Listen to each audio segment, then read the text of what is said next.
What's going on, guys? Andrew Piluk Hockey here, back again with another video. Today we're going to be discussing a wide variety of topics, talking about some Leafs news and trade talk and maybe a little bit of rumors that are going on right now. There's going to be a ton of these videos leading up to the draft and free agency, and this whole summer the Leafs are going to be one of the biggest topics of discussion because they have a lot of moves to make. So if you are new here, liking and subscribing helps a lot.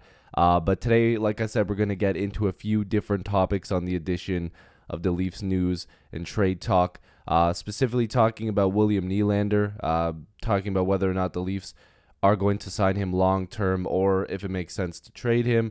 We're going to talk a little bit about Ryan O'Reilly and a bit about the cap situation and maybe a possible trade partner that the Leafs could have due to so many players being available. So I want to get right into this, and I want to start off with something that was talked about on the 32 Thoughts podcast. Now, we mentioned the Luke Schenn stuff in the video that I believe was yesterday or the day before, but then if you move to the next tweet that was tweeted out by @LeafsNetwork_, Elliot Friedman, I believe it was talking about believing that the Leafs will take a run at extending William Nylander this offseason. He said, "I think that's coming." So taking a run and signing him obviously mean two different things. So you can take a run at him, but if that number seems to be too far apart, the Leafs might have to use William Nylander as their biggest trade asset that they can use this offseason. It seems as though the team wants to have Matthews long-term.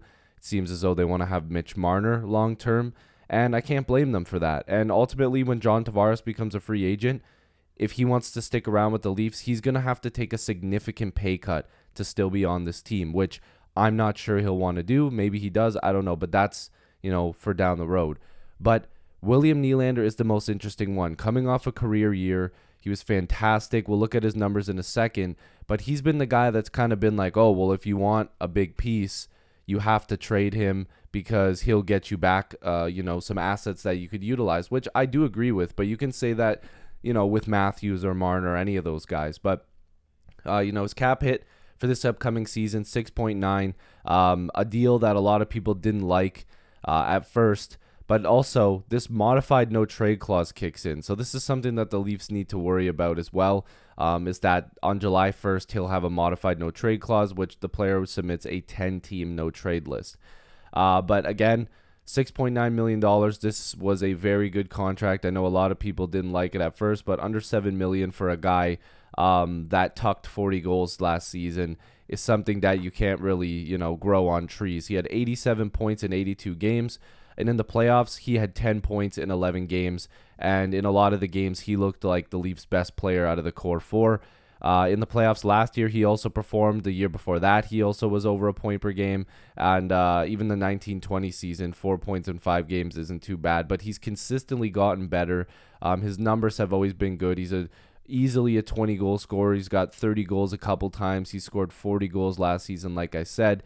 He is in the best spot that he's been in since becoming a Toronto Maple Leaf. And that's why a lot of people are calling for the Leafs to sell high. But what the flip side to this is, and we're probably going to have a bunch of videos on Nylander because this is going to be a story probably for a long time, is that if you get Nylander on an 8-year deal, which it seems like William Nylander, from what reports have come out, is a little bit more willing to sign long-term.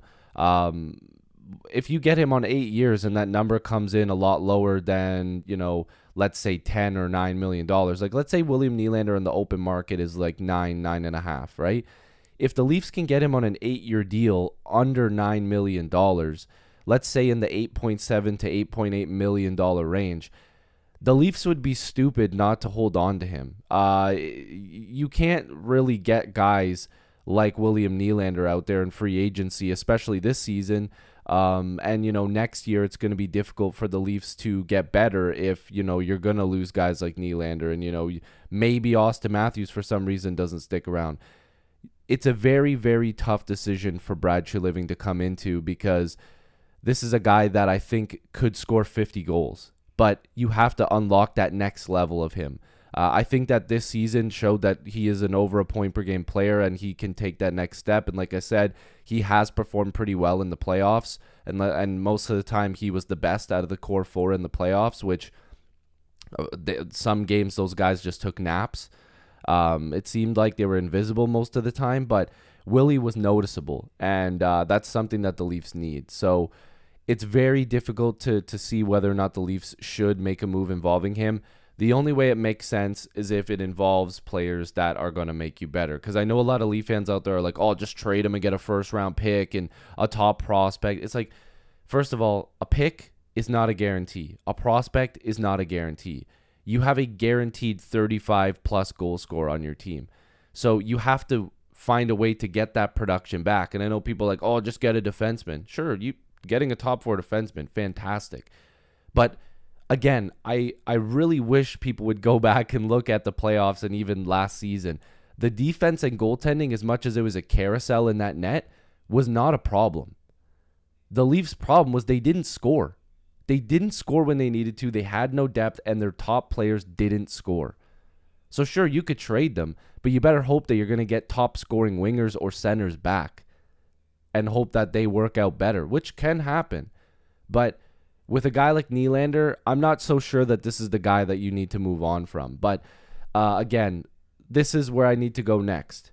Are the Calgary Flames the trade partner that the Maple Leafs could look to? Now, there's been rumors about Michael Backlund, Elias Lindholm, who would be a home run. Noah Hannafin, a top 4 guy, would easily play on the Leafs' top pair. Lindholm had 64 points. They were second and third in points on the team. Backlund had 56. Hannafin had 38, but it's not all about points. Hannafin is a really solid, two-way defenseman. He's more of an offensive gifted guy, but he definitely plays the back end pretty well. But if we're just going to move over to Elias Lindholm here for a second, this is where I need you guys to look, though. William Nylander outscored this guy by a significant margin in the goal category. And again, I'm not saying that that's all it takes, but this is why I'm saying if you were to make a move involving a guy like Nylander, you would have to get guys like Lindholm back, and you would have to also find ways to get other players in there that would make sense. Like if you feel like you can replace Nylander with a guy like Lindholm or a guy like Hannafin or a Backlund and plus whatever, right? You have to find ways to get better on top of that, because it's okay to make a trade and be like, oh, okay, we got Lindholm or we got anybody else. This is just an example. I'm not saying this is going to happen. But in order to get better, you have to do something on top of that as well. So maybe it involves a big package. Maybe you go Nylander for Lindholm and Hannafin, but on the Leafs side, they would have to add a lot more. You're not just going to give you William Nylander. Is it Nylander in a first and a top prospect for those two guys? I don't know. Again, this is just spitballing. Please, I know people have taken my word and put it on Twitter and act like I have inside sources. I'm just telling you guys, the Leafs and Flames could potentially be trade partners if the Leafs are looking at acquiring a top 4 defenseman, a centerman, a scoring wing, or whatever. Maybe the Leafs don't have to give up a William Nylander. Maybe they go into their prospect and their pick pool, and maybe they trade, a top prospect. Maybe they do trade Nylander. Maybe they trade Mitch Marner for 2 out of the 3 of those guys. I don't know.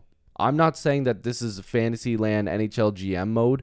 I'm just saying that these two teams seem like they could be a fit.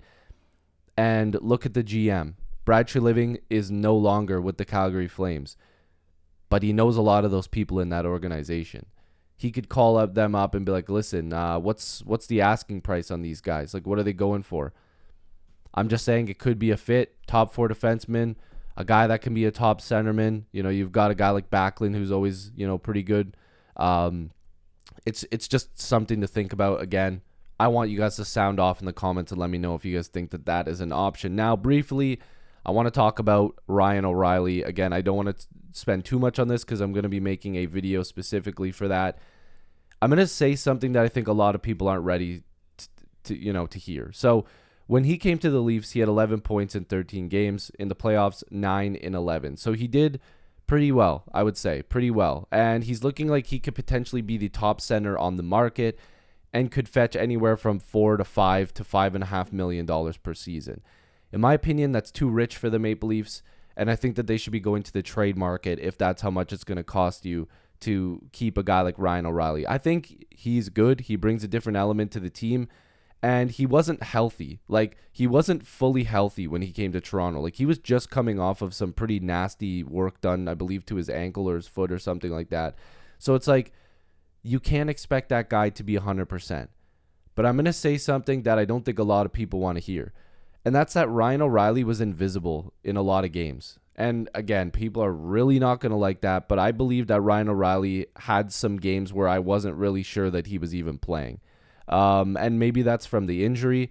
Maybe that's just because he didn't, adapt fully to this team. But then there were games where he was the best player on the ice. So it's like, it's a tough call to make if you're Brad Treliving to bring this guy back, because he could be pretty expensive and he's getting up there in age. Like, if you sign this guy to, 3-4 year deal, it's going to take him till he's like 35 or 36, and he has an injury history. So I love Ryan O'Reilly. Would I want him back on this team? Of course I would. I think he's a great hockey player, but you have to be careful with the money you're spending. And they have a lot of cap space this year, but next year they're not going to have all that space. And what I'm trying to show you guys here is that if, let's just say, Matt Murray, LTIR, or traded, and that money comes off the books, they have almost $20 million to fill 4 spots, a goalie, and probably a top 4 defenseman. But what people seem to forget is that next season, Matthews' number is going to have $4 million more on top of it, which would take from this cap space. So they have to be careful. You have to make sure that you're making the right moves in these bottoms. I hope Noel Acciari comes back. I'd really like him back. You're hoping Nyes and Robertson makes impacts because they're cheap. You're hoping Calle Yarncrook has a good, healthy season. Sam Lafferty, if he sticks around. You're getting production from guys like Timmins and Liljegren when you need them, but you need that top 4 guy. You need a goalie, and you need some forwards here. So the Leafs have to be careful with the moves that they make. Bringing back Acciari and O'Reilly would be fine with me, but I think that they need to go into the trade market for a centerman. I think that they just need to go into the trade market, period. But it could result in trading a top-end player. So we'll have to see what happens. Sound off in the comments down below. If you are new here, like, subscribe, join the squad. I'd love to have you guys here. Let me know what I should make a video on next. I do take suggestions. And there's, like I said, there's a million different videos I can make right now because it's the off season and it's silly season, to be quite honest. It's what the Steve Dangle podcast says all the time. It's silly season. So let's see what happens. I love you guys. Appreciate you. Peace.